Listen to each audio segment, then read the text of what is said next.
Welcome to the Qualified Tutor podcast. Here at QT, our mission is to provide teacher training for tutors.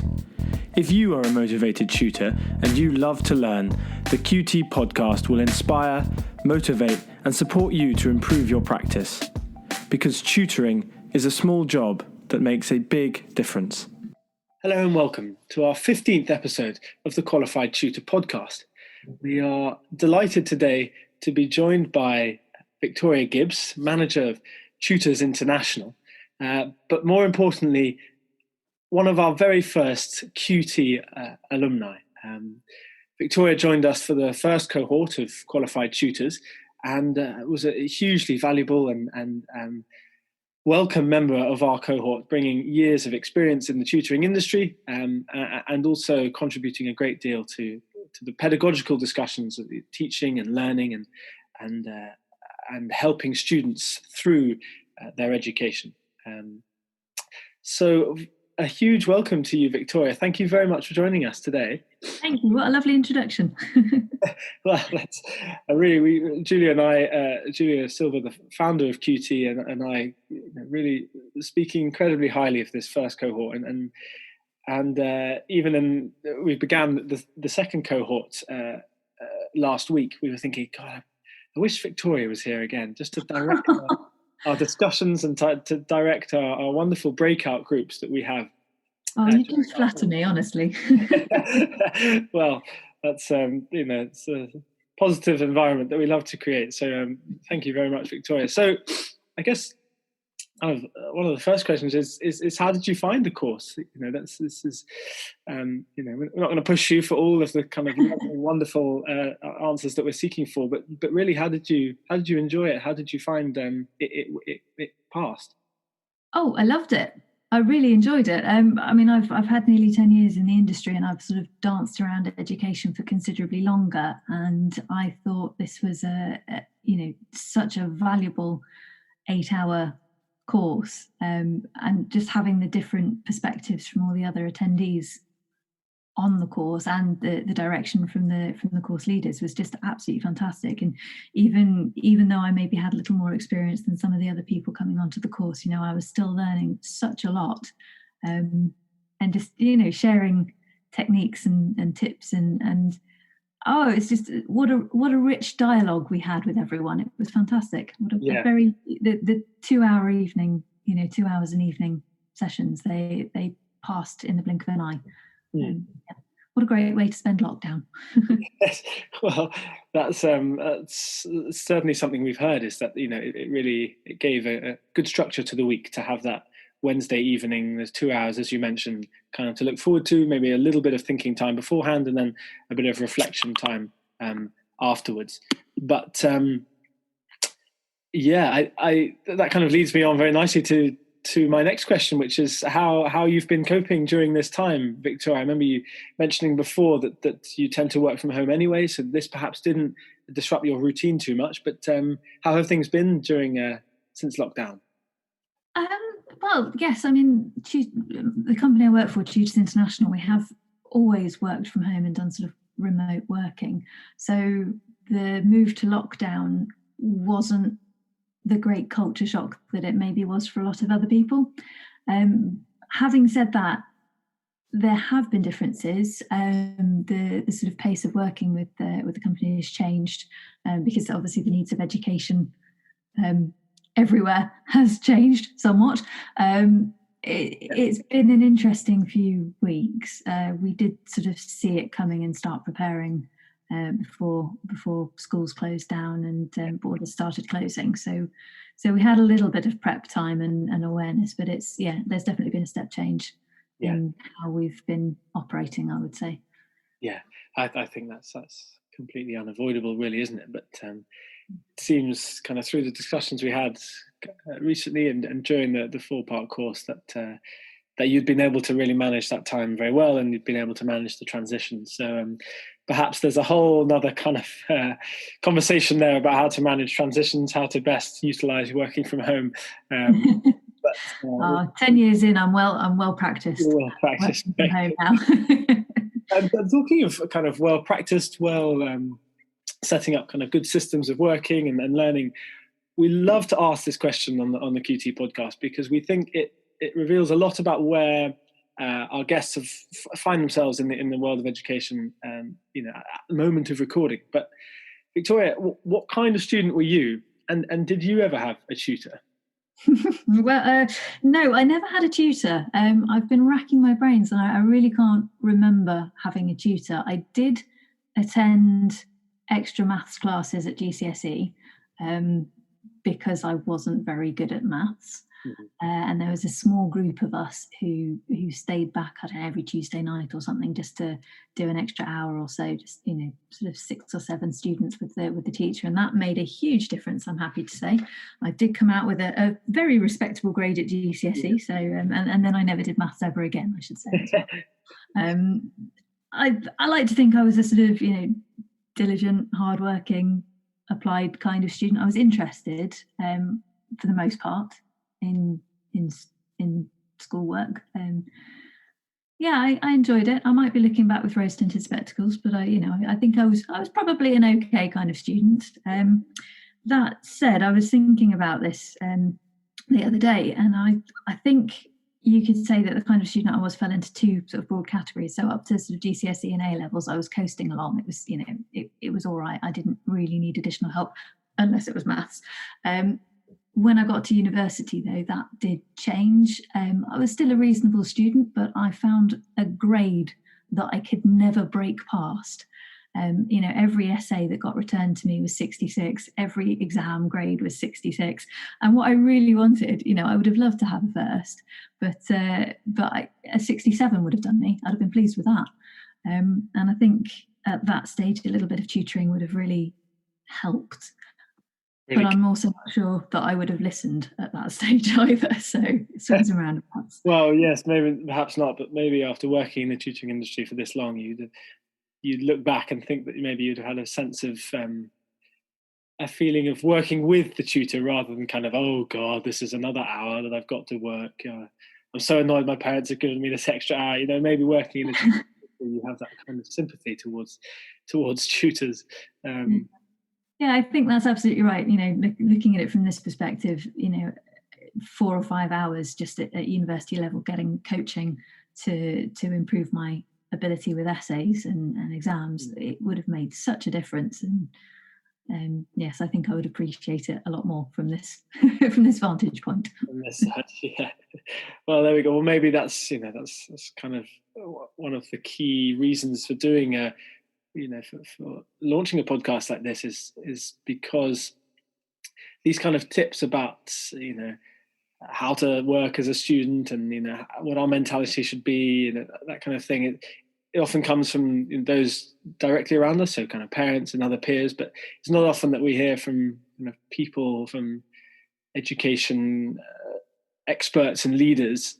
It's not often that we as students hear from them saying, really from experience, this is how I would advise going about it. This is how I advise using your time best. This is how I would advise kind of starting your revision timetable, schedule, that kind of thing. And that's really what we're hoping to create here, is a kind of content that can be listened to by everyone in education, all levels, students, teachers, tutors, deputy head teachers even. That's very, very useful advice. Now, just looking, kind of turning from student to tutor, in your role, Victoria, at Tutors International, what kind of skills do you look for when placing a tutor in a role? Is there, what kind of abilities and attributes do you look for in a tutor? And I guess that does depend on the context, but are there any kind of overriding ones that you're looking for? Tutors International is a little bit different to other tutoring companies and agencies because we do full-time, long-term residential tuition. So it's really important to get the fit of personality, academic achievement and experience with the tutor and the student. And it's also, you're asking an impossible question there, because one family might want, I don't know, all the sciences and French, another family might want all the humanities, and obviously the science is a little bit in the background, but they're a humanities-based family, and they might want Spanish, or a family might want Mandarin and business. It's impossible to say we want these subjects, we want these languages. But in terms of sort of the general what we look for in tutors, and I think this probably would apply to educators across the board, so whether you're working in a school as a teacher, as a TA, or whether you're doing tutoring by the hour on the side of your job in the city, or whatever you're doing, if you're an educator, then we really need to see that you have exceptional communication skills. It's the ability to take an idea and package it up in a small, easily digestible soundbite almost, and then deliver that to the student in a way that they can understand. That's really, very useful. Being able to process a lot of information and just present it in a fun and engaging way. Having a sense of humour, I think, is also key. Yes, you definitely need a sense of humour when you're working in education. Maybe that would be the next workshop in the QT. Array. Developing your sense of humour. Yes. Being a funny tutor. Well, it's not a case of sort of being the clown at the front of the classroom, but it's just things don't always go to plan, and dealing with them with a smile on your face, I think, is much easier than kind of fighting the printer for the umpteenth time. The other thing that we look for, or the other things I should say, the attributes that are quite useful in education are the ability to change direction. So if the printer isn't working, do you have a backup plan, or can you change your plans? Creativity, we look for creativity as well. Nobody, or I should say very few students really enjoy sitting at a desk and just sort of learning from books. But can you bring that material alive? Can you create a lesson out of it that brings in elements from all over the world, or or whatever it is that you're trying to teach, and just make it much more real for the student? So yes, I think there are sort of broad attributes that you can look for in educators in general. Yeah, and that's a key point to make, isn't it? Is that tutors are one part of education, and they can take lessons and skills that apply to other roles in education, such as teachers or kind of support staff, that kind of thing. There are certainly overriding skills, just as you said. Those sort of exceptional communication skills, they apply to all educators, as you say, just as important to tutors as to teachers. But obviously, this being a podcast, being a conversation for tutors, we really want to make that point, is that being able to bring the content to life will hugely enhance your ability in a one-to-one setting. Obviously, that's very important also for a teacher to do, but I think thinking outside the box like that, though, with your lesson delivery, makes it much more enjoyable for you as a tutor as well, because you have that creative outlet. You can take that one student on a fantastic journey, even if it is fractions. It's you can do so much fun and interesting. Sorry, I've got my grammar in a knot there. You can do so many fun and interesting things in a one-to-one situation when you're imparting knowledge. Yeah. And there's no shame if your tutee asks you a question that you don't know the answer to. There's absolutely no shame in fitting that and going on a learning journey together. As tutors, I think we teach because we're passionate about it, and we should really be looking to engender that in all of our tutees as well. Knowledge for the sake of wanting to know. Yeah. Now, Victoria, this came out in I think it was the third workshop in the Learning Loop, when we were talking about plans for teaching. So in the Learning Loop, there's the assess, plan, and then teach, and then the final step is reassess. But when we were looking at teach, we were looking at methods for delivering content. And I do remember a certain prop being taken from right next to where you were sitting and being used. Could you tell us a little bit more maybe about how you've used that in past tutoring sessions? Oh, well, no, I shouldn't take credit for it, really. When I was doing my A-levels, I had a phenomenal politics teacher, and I have stolen this from his lessons. He was teaching about the voting age, and why do we cut it off at 18? Why should we have a cut-off point? And to illustrate his point, he picked the most serious guy in the class and said, for some reason, 20 years later, I still remember it was a chap called Dipesh. He said, Dipesh is serious. He's 17. He knows, he's very well read. He's very considered, and, he thinks things through, makes sensible choices. Should he be allowed to vote? And we all sat there and said, well, yes, he probably should. And then my teacher sprinted out of the classroom, came back from his office with his hand stuffed up his jumper and a rabbit puppet sticking out the top of his collar. And he had a conversation with this rabbit puppet saying, well, what about me? I'm clearly over 18. Should I be allowed to vote? What do you think, Mrs. Rabbit Beans? And the whole class was just sort of shocked and looking at each other going, I cannot believe our politics teacher has got a stuffed rabbit up his top that he's kind of animating and talking to. And obviously it stuck with me for 20 years. The best policy lesson that you've had. Yeah, it was brilliant, and we all still talk about it. We all, when we reunite in our hometown, we go, oh, do you remember that lesson with David when he did that? Yes. But I think it does illustrate the use of props. And in that third seminar that we had, I might have also sprinted out to my daughter's bedroom and retrieved a stuffed animal, a fox puppet that had conversations with us throughout the rest of the seminar. And you know what? I have no shame in that. You remembered it, and in 20 years' time, you will still remember it. So it added great value, I think, to the delivery of the seminar. I think it's a useful thing. You use props when you're sort of with primary age children a lot, but then you get to secondary and A level, and you kind of forget about them. But there's still a lot of value and fun to be had. So yeah. No, absolutely. Not afraid at all to use props. Even if they may seem a little silly at times, they definitely, as you say, they stick in the mind of the student. And at the end of the day, if we're trying to get across a trickier point, then just using something that sticks is incredibly valuable. So thank you for explaining the fox puppet story and where that came from. So just kind of looking towards younger tutors and how they can kind of step into the world of tutoring. For a student who's perhaps leaving school or leaving university and thinking about the next steps and thinking about how maybe tutoring could be a really positive way to start their post-school or post-uni careers, what kind of advice would you have for student tutors looking to get into the world of tutoring, i.e. perhaps tutors without that many hours under their belt, but really kind of enthusiastic, motivated to get into the world of tutoring?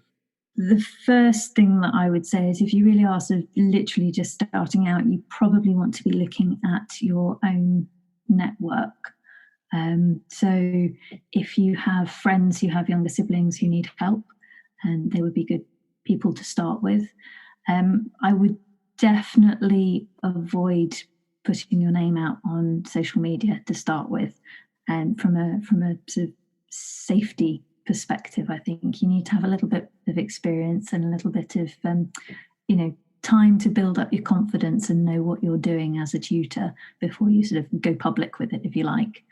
I think when you've built up a good tutoring platform and have a good number of hours under your belt, if you're then to move to university and go to a new town, and obviously all your network of contacts is sort of completely cut off, at that point you could probably start putting out feelers through social media a little bit. But I would always caution, or I would always say use caution.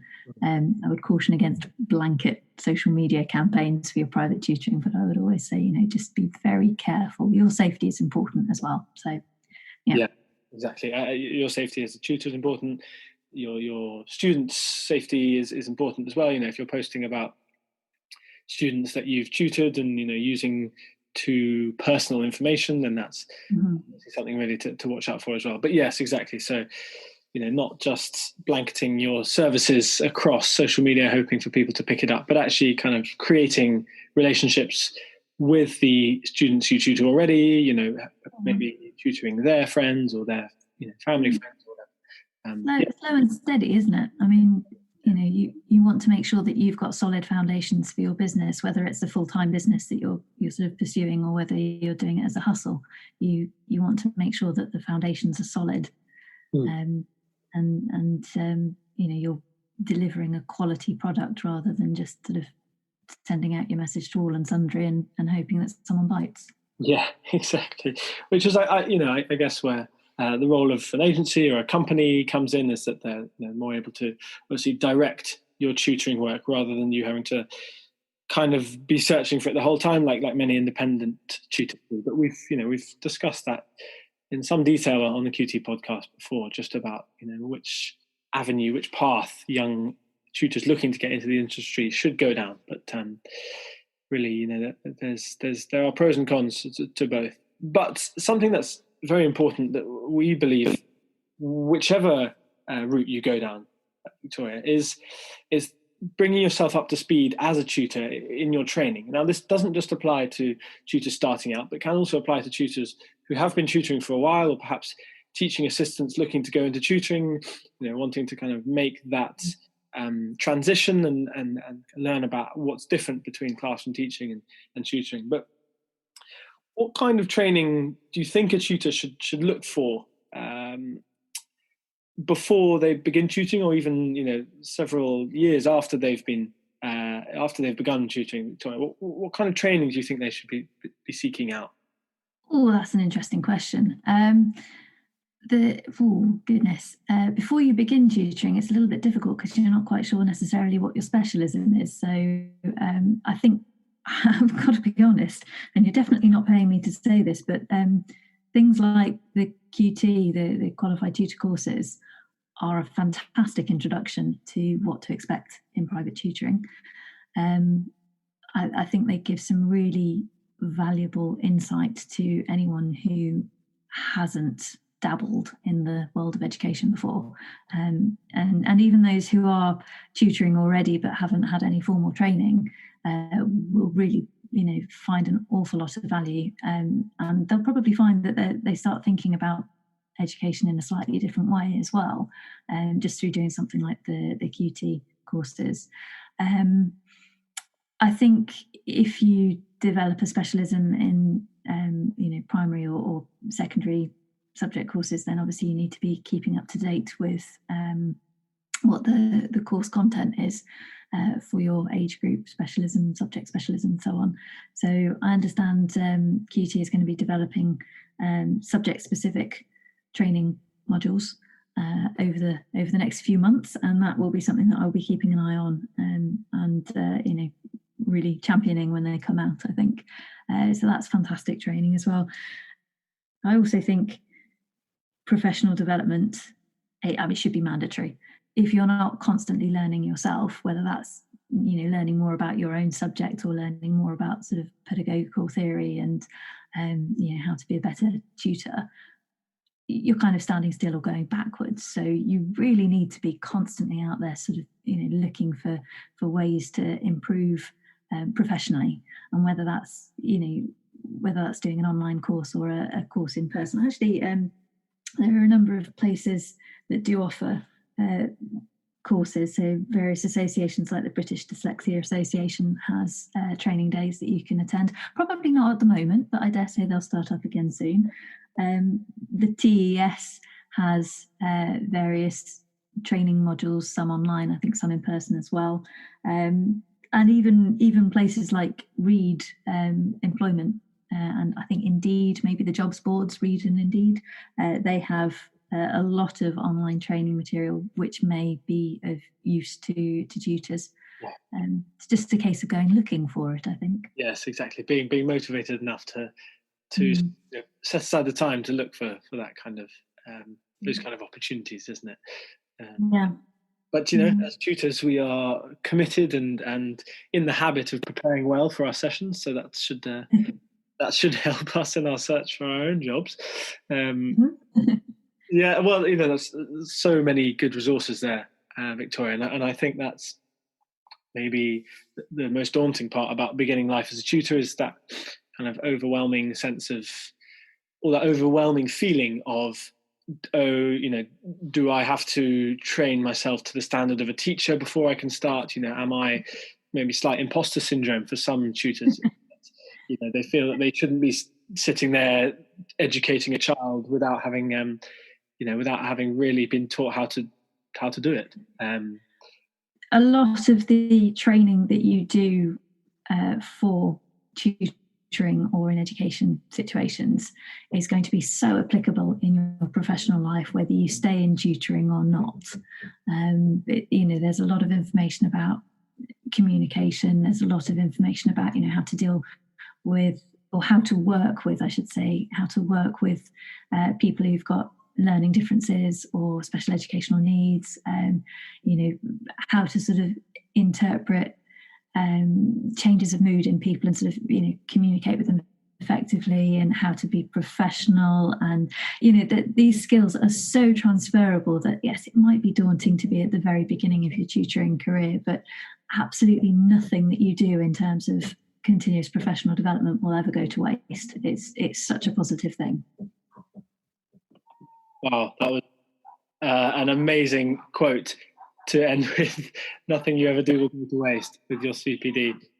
So really, thank you so much, Victoria, for kind of ending on that, and for bringing out the importance of CPD, even for tutors, because sometimes tutors don't see themselves as professional workers, which of course they are. They're providing a professional, they're providing a profession. They're providing teaching to students. So I think that's a really important angle to look at tutoring from, is that you are in a professional role, and it's really most useful for you and your student to treat it as a professional role.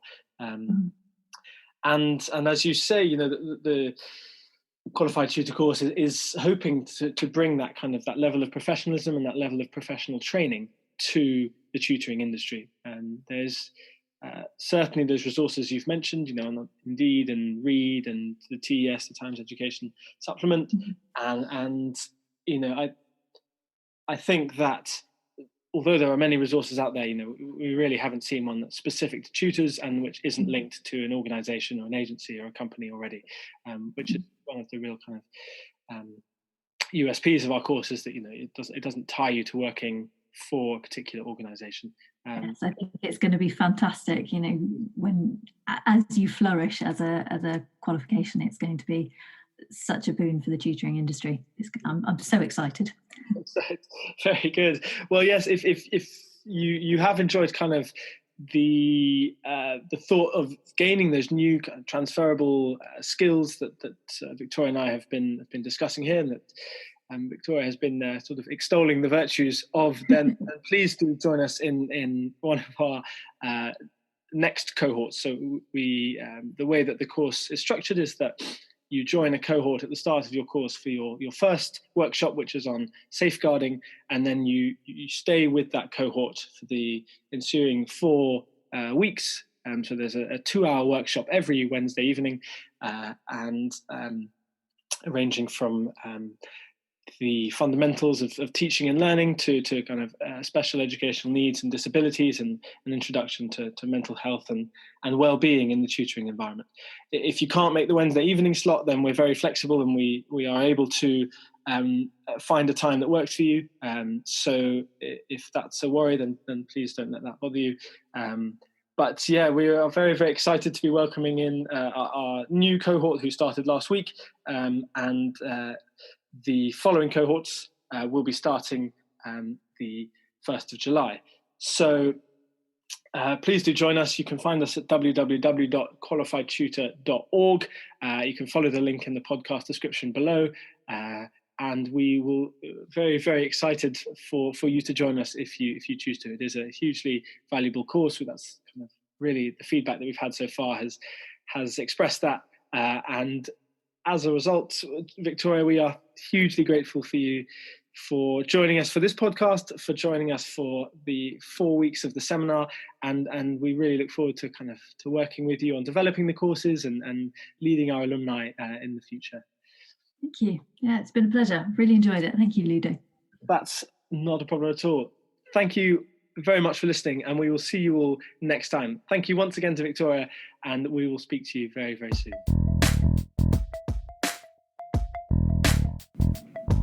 Thanks for listening to the Qualified Tutor podcast, where tutors share their expertise to support the tutoring community. We're always looking for motivated tutors to interview on the show. If you'd like to be part of the conversation, get in touch at podcast@qualifiedtutor.org. We'd love to learn from you.